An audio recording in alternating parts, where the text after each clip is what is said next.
તો ટિફિનમાં આપી શકાય તેવું કોરું મોરું એકદમ ડ્રાય ભીંડાનું શાક આજે આપણે બનાવીશું।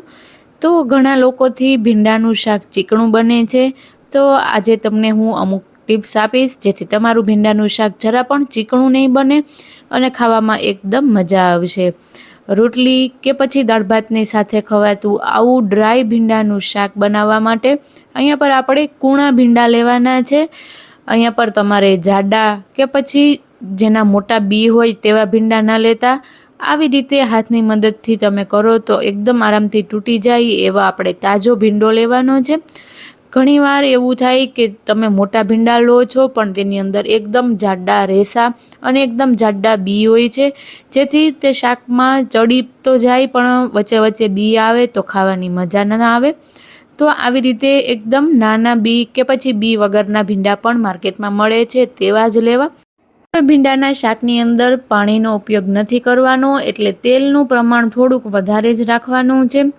તો અહીંયા પર એક ગેસ ઉપર જાડા તળિયાવાળી કડાઈ લઈશું, તેની અંદર તેલ એડ કરી અને તેની અંદર રાઈનો વઘાર કરીશું।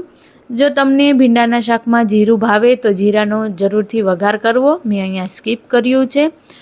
અને હવે રાઈ એકદમ સારી રીતે ચટકી જાય એટલે આપણે તેની અંદર ભીંડો એડ કરીશું। તો ઘણીવાર લોકો એવું કરતા હોય કે થોડા તેલની અંદર તેની લાળ બળવા માટે ભીંડાને સારી રીતે ચલાવી લેતા હોય છે, પણ એવું કશું કરવાની જરૂર નથી। ડાયરેક્ટ તેલની અંદર આ રીતે ભીંડો એડ કરી દેવાનો।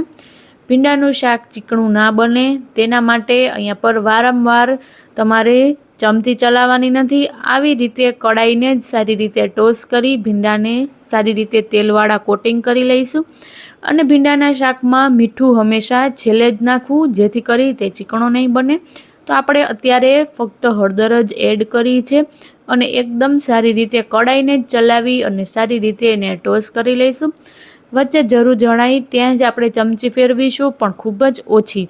હવે આપણે ભીંડાને ઢાંકી અને કૂક થવા દઈશું। ત્યાં સુધી લસણની ચટણી બનાવી લઈએ।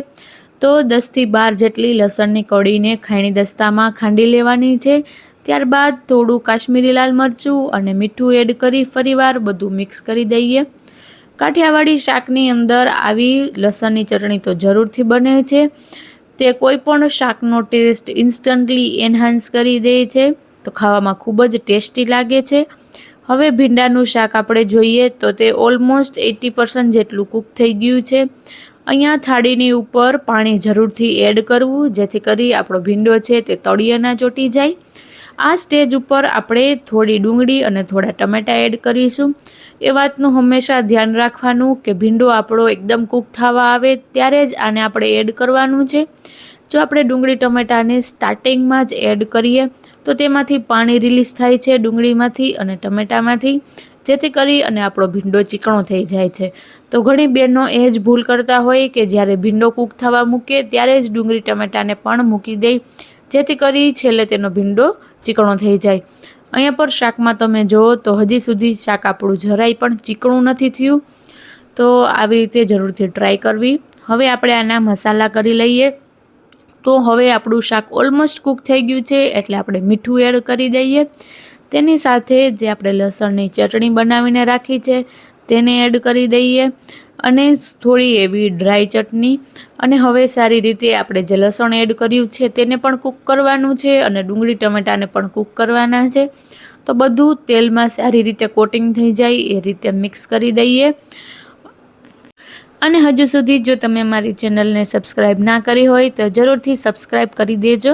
આ ચેનલમાં હું ઘરમાં જે રેગ્યુલર આપણી રેસિપીઝ બનતી હોય છે તેના જ વિડીયો મૂકું છું, જેથી કરી કોઈ બિગનર હોય તેને જો રસોઈ બનાવતા ના આવડતી હોય તો પણ આવડી જાય।